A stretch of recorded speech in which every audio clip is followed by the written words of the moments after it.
Now, we've heard a lot about CX, which is customer experience. We've heard a lot about after sales, but my guest today has over 30 years of experience as an entrepreneur and also from an engineering and B2B background, which is really interesting because he's going to talk to us today about the total experience and how you can transform stakeholders into business superfans. We're going to talk a little bit about the difference between B2B and B2C when you're building superfans, and also the importance of engaging employees and most importantly, how to do that. We're joined from Scottsdale, Arizona by Frederick Dudek. Frederick, welcome to the show. Welcome, Jim. Thank you for inviting me on the show. I'm excited to share some stuff with your audience.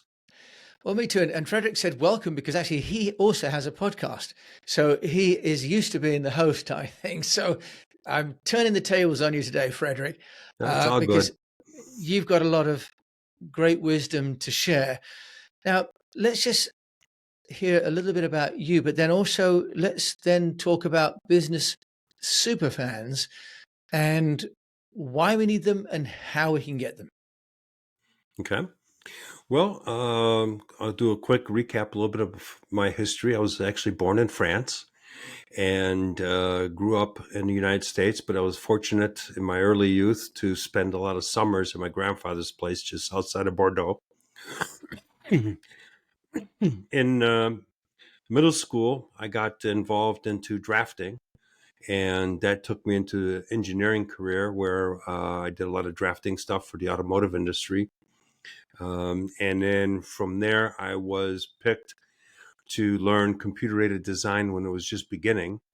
And so I did some work in that area. And then I actually joined a software company that was developing computer-aided design and became an applications engineer for them. And that moved me from the Detroit area to the Chicago area. And for about 5 years, I was involved in installing software and training people. And I actually had a life-changing event while I was training people. I was at a company called Eaton Corporation, and I was doing my second training. And this was in front of a group. The first training was Westinghouse. It was just me and one other guy, so it was simple. But I did the training, and the manager pulled me aside and said, that was the worst possible training I've ever seen.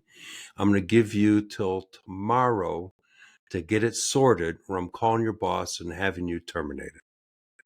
I slept well that night. And the next day, actually, the guy actually did me a big favor because I created what I would call engagement training.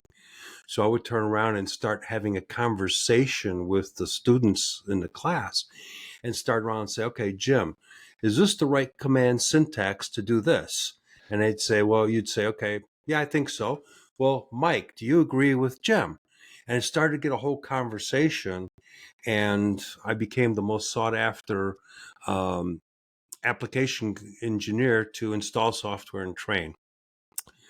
5 years later, I got moved into sales and was fortunate to get some very high-end sales training programs like Wilson Learning, strategic account management, and etc. In my first year in sales, I won some awards. And from there, I became a district manager, regional manager. I worked for a UK company that moved me to the West Coast of the United States to Arizona. And then I became a director of worldwide sales for a software company and took a product from zero to multi-millions, set up 60 resellers around the world in a 3-year window. And then I've had my own business. And then most recently, I've worked with an interpreting and translation company, and we implemented systems in there. We changed the culture in the company, and we grew that company and positioned it grew that company by $1 million and positioned it for sale. And it was sold in December of last year, which the transaction finalized in January. Wow, that's an amazing career. Now you're sort of coming not out of it, but through those experiences, and you've got your book out talking about business superfans. Yep. What is a superfan? Let's just be clear about what is a superfan, Frederick. A super fan is all your stakeholders, is the way I look at it, being your brand advocates on steroids. So if you think of a sports team, so you look at European football, okay? And you've got the fans painted with the faces painted, the jerseys, the banners, and everything else. And they're, you know, is the team paying them for that? No. But who are they promoting? They're promoting that team. And it's at their own cost on top of it. And most likely the team's making some money off the merchandising. So the idea came along that, when I was selling manufacturing software, my customers were my super fans, and they would turn me on to other tool and die shops that could use my technology, because some of the times these shops were doing overflow work from my customer. And so my sales cycle was collapsed to most of the time. It was just taking the order and what's it going to cost me and how fast can you get it here? Because so and so said I need to buy this stuff. And there was no sales. It was just order taking because of the fact that I had built up that reputation and helped my customers achieve where they wanted to go in business. So a super fan is someone that recommends you to potentially new customers. You said you've helped them to achieve their own goals. How did you do that, Frederick? Because there's a backstory to that part of the story, which is probably where some, if you like, some instructions for us are living. So what would you have done for those customers to help them to get to their goal? Well, I would take around and sit around and look at what their objectives was in the next 3 to 5 years. What's their business objectives? What's their challenges of getting to those objectives? Because at the end of the day, the software is just software. And you've got competitive products out there, and they all do the job. Okay. Some better, some other, but at the end of the day, you've got three different software companies. I'm speaking in that, in that space. They all do the job. So how do you differentiate yourself? Well, one of the ways I differentiate myself was talked about what their business objectives are, what their challenges were. My software was just a tool to help them get there. That's all it was, is a tool. So then we put in this, help them define the strategies, define the cost, define the return on investment. And most people would always be looking at, well, what's this going to cost me? And I would turn the conversation around into, when do you want to be making money with this thing? And then what are the steps that we need to lay out over the next 2 to 3 years so that not only you make $100,000 or $200,000 investment in technology, when are you going to break even? And when are you going to start making money with that? And now all of a sudden the conversation was completely different. It was more strategic than it was from a technical perspective. Frederick, what level of person did you have to have that conversation with? Because in many situations, a salesperson is talking to a person on the inside of a company that doesn't have the authority to impact those big decisions for the company. So that might also just be useful to look at which part of the organization are you having that conversation with? Because it sounds as though you need to be having that conversation with someone who has some authority to make Yes. some decisions that make an impact as well. And you've got to ask to be able to speak to those people. That's really, you got to ask the question, says, hey, these are some business things. And I know that, John, I appreciate your input, but I need to have some other, business questions. And can you hook me up with the owner of the company or the person that makes in charge of that stuff? And excuse me. And I would get those, because if you don't ask, you don't get. And so I would ask and I would get those meetings.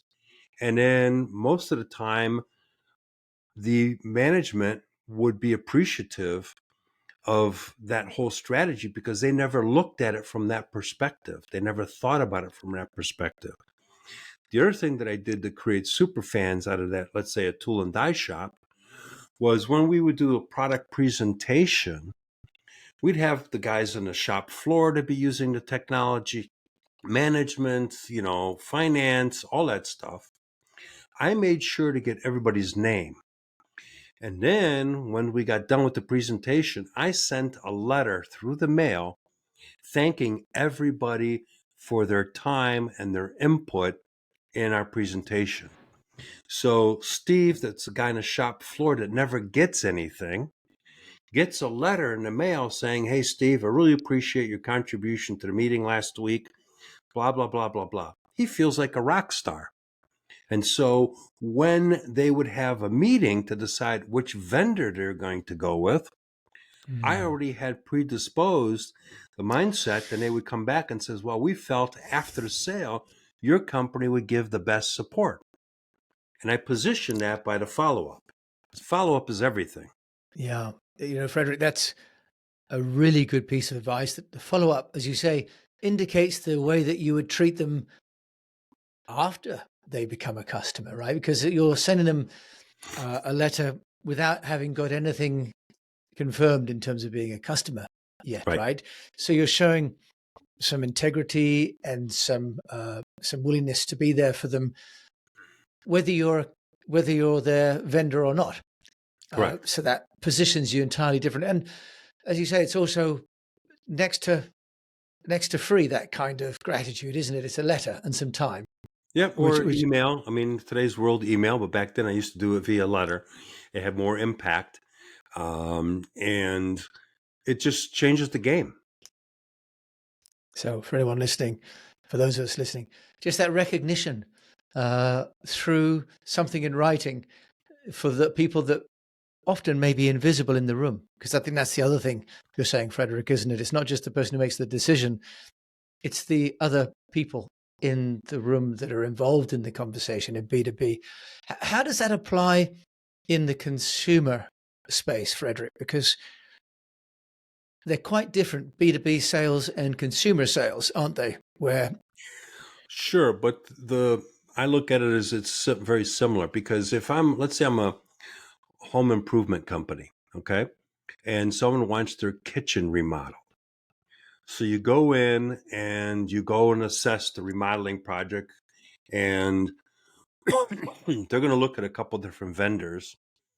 So one of the things I've coached those type of businesses is send a thank you note for the opportunity to quote on a particular project.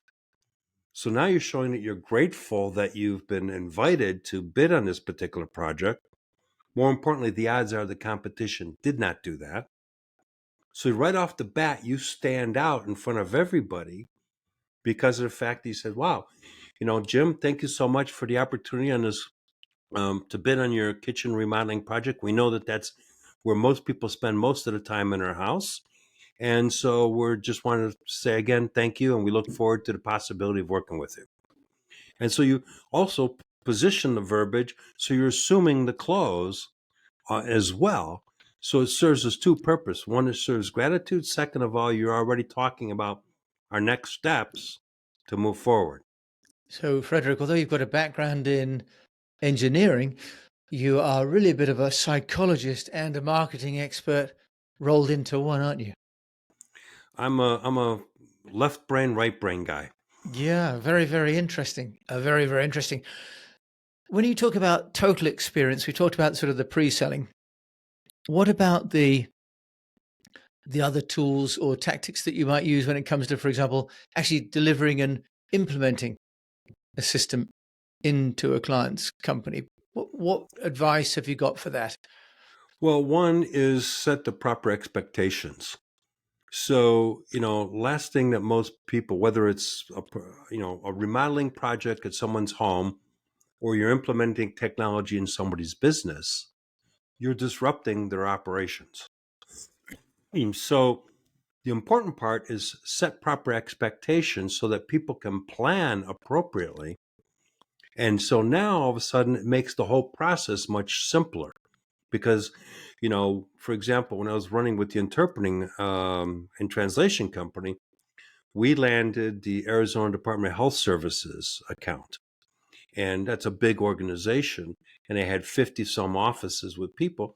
So we actually set up training for them to how to utilize the on-demand interpreting system, set proper expectations, and we had training videos that we created so that we created a portal for that specifically for them, and that made the whole process of implementing it across 50 different locations and hundreds of people utilizing the service simple. Yeah. And more importantly, speed is everything. And when there's an inquiry or an issue, speed is the deal maker. If you can take it and handle it promptly, fast, it's the game changer, because people get upset when they don't hear anything. And Frederick, you're absolutely right. When you think of it like that, and you said earlier on how, three companies, they've all got the same product.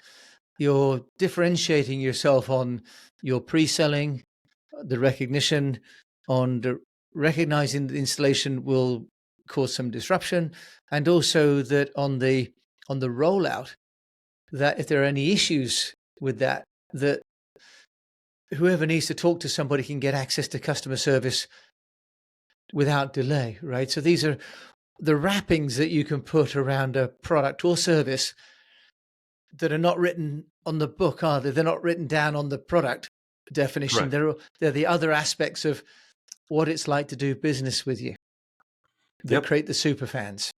Yep. And that goes back into the team. How do you elevate your team, the employees, if you've got those, into being super fans of the company that they work at? Because at the end of the day, they're the front line to the prospective customer or the existing customer or supplier or a distributor. And so that conversation is very, very important.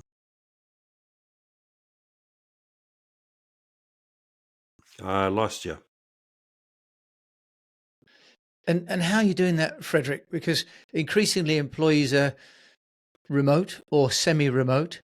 And certainly in this day and age where people's contracts are maybe shorter lived, so we're not having the same kind of lifetime commitment and loyalty to businesses on either side of the contract.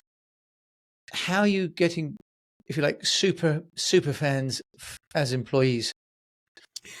Well, one is, one of my quotes in my book, Creating Business Superfans, is people will crawl through broken glass for appreciation or recognition.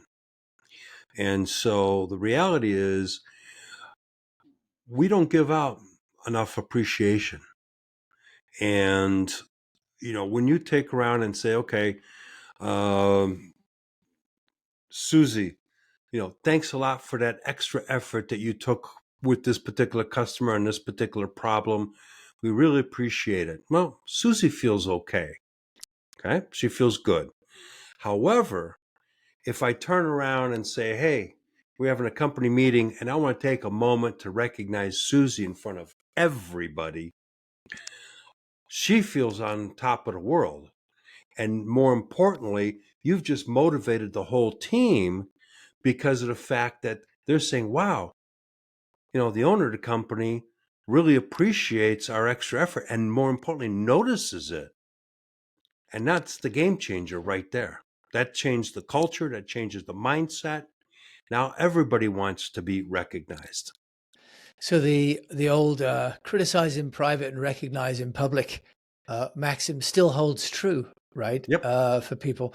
And what about people buying into the commercial success of the business? Because they could be super fans in terms of feeling recognized, but we also want to translate that into them looking for opportunities, don't we, for the business? What's your experience and your guidance, Frederick, with getting people to also think about the financial rewards and the sales of the business? Very good question. So one of the things that's important is having them involved in the business, because there's I've dealt with some companies where, well, we're not sharing the financials with anybody. That's private and blah, blah, blah, blah. And the reality is, if you do share the financials, everybody's involved in it, then you can create a compensation plan that evolves around that aspect. So that if we hit this particular target, we're going to have a bonus for everybody because you can't get there without everybody in the first place. And so now everybody's part of the equation. So with the interpreting company, for example, I started a Monday morning meeting, and we reviewed where were we, what were the challenges, what can we do, what's happening, and everybody was part of the conversation. We weren't playing secrets, and that changed the whole dynamics because it'd say, okay, look, we hit this threshold. We celebrated. One of the things we did is we celebrated. We hit, a milestone and threw a little party in the office that we hit this milestone. So everybody was part of the energy. And, I did the same thing years ago when I was in charge of global sales. When we hit a certain threshold, I invited all the software developers. Nobody knew. I brought in food, and I go, hey, can I see everybody in the conference room? And, even the owner was like, what's up? Just come into the conference room. And everybody came in, and all of a sudden I just said, hey, I want to congratulate everybody. We hit this mark. Here's some lunch. Here's a couple, beverages, and let's just enjoy this moment. And people appreciated that. Yeah, as you say, to celebrate the successes, especially collectively, is really, really important, isn't it, Frederick? Yep.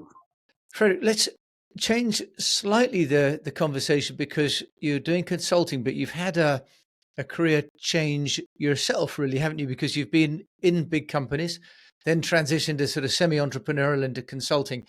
Can we just talk about how you've been building the Frederick Dudek brand as well? Because I think you've got a lot of wisdom and inspiration that you can give us as well. So just tell us how you've been building your own personal brand. Well, that was something that I had to get around my head, first off, because I'm used to doing products. So I initially started down the road of this is going to be my product and everything else. The business Superfans is going to be the brand and everything else. And then I realized that really, no, I'm the brand. And so I had to really take a step back, retool myself, and get myself comfortable with the fact that at the end of the day, I'm the brand and Business Superfans is my product. And so now I've changed all the verbology, the marketing aspect and everything else. And now I'm starting to work with some businesses to, help them go to the next level and getting, like I said, with the interpreting company, that was one where I stepped in as a, general manager for a little bit and got them all organized. And then I stepped out. Recently, I stepped into a commercial flooring company and got them systematized. And within a 2-month window, helped them get $1.1 million worth of bid opportunities because they had never, they had been in business for 30 plus years, but it was just their word of mouth. And they never went out and actually networked and went to events and everything else. So I'm building myself up as the guy that helps businesses get themselves out of their own way, scale very quickly, and then put them in the right direction, and then just mentor them, making sure that they're staying on track. Nice. And you're doing that through, you've got your website, which is frederickdudek.com. So congratulations, you were able to get your own domain name. And then you have your accelerator, but you also have a podcast as well as the book and the speaking. So of the strategies there that you've put into place to build your personal brand, Frederick, which ones are working best for you? Right now, I would say, is the podcasting. Actually, I just thought of when I was telling you earlier that I was, out of country for numerous weeks. I came up with an idea that I'm going to share is that, small businesses can use podcasting for themselves to edify their team, to edify their customers and their product and services. So I'm actually putting together a course to help the small business what tools to use, what softwares to use, And, they don't have to have guests on. They could have their team as guests or customers, but it's a way to differentiate themselves over their competition. And right now is the primary medium to communicate with an outside world. Yeah, that's a great idea. And there's a product called Hello Audio, which does private podcasting. Oh, So interesting. yeah, so if I had the founder on this show a couple of years ago now, and so if you want to host a podcast within an organization that you don't want to be on an RSS feed going out onto the main players, you can use Hello Audio to control the distribution, which means that then you can keep it confidential. Um, so great idea, and the tools are available now at very low cost Yes, very to low cost. to literally share your voice uh, through the organization. Particularly useful if you've got an international or a distributed workforce, not even Yeah, internationally. I mean, But if you got a distribution channel or you're working with some suppliers, you can take time to recognize a supplier that went above and beyond to deliver some product or goods that you needed in a very tight window.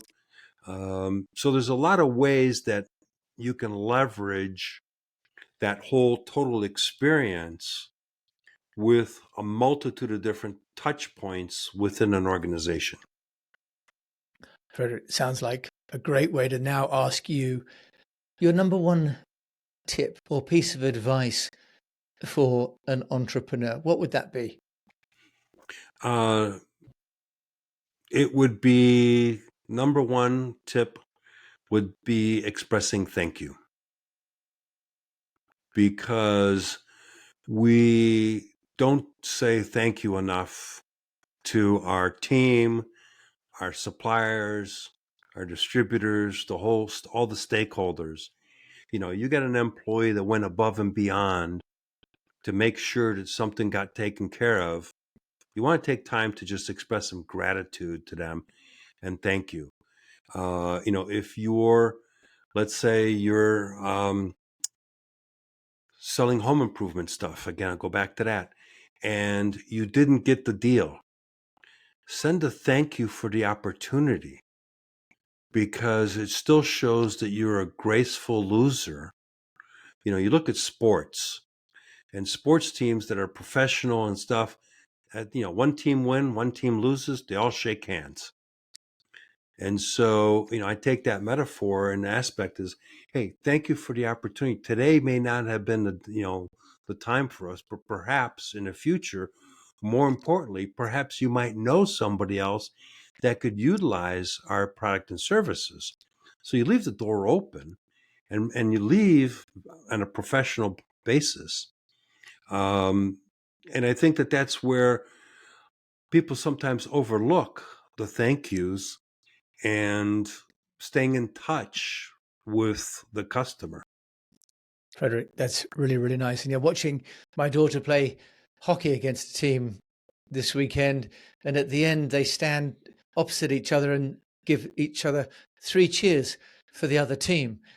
So at that level, they're learning to celebrate being in competition with each other Mm-hmm. and saying who's the best player on either side of the team. And yet, as you say, we sometimes lose that, don't we, as we get Yep. older and into the heat of competition of business. So thank you for reminding us of that. Frederick, a podcast or a book that you would recommend? Well, I'm going to recommend my own book. So I'm going to recommend Creating Business Superfans, because it's a playbook.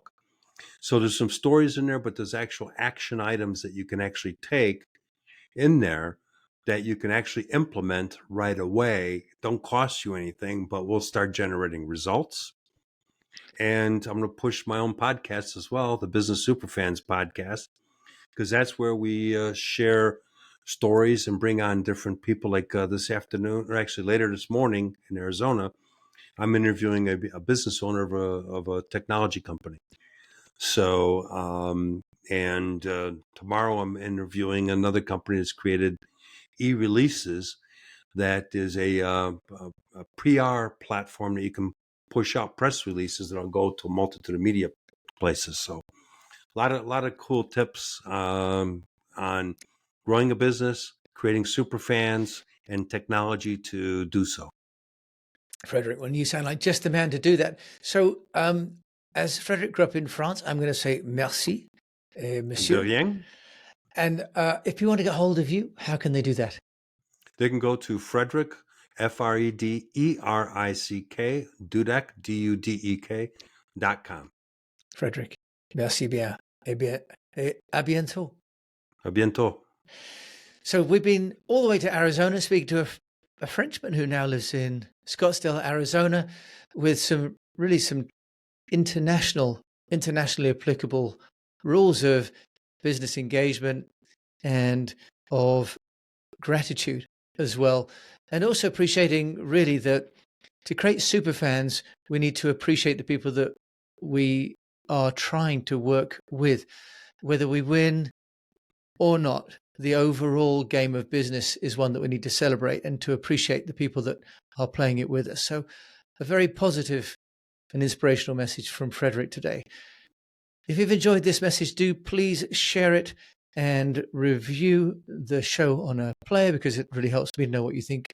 And until we meet again, I just encourage you to keep on communicating.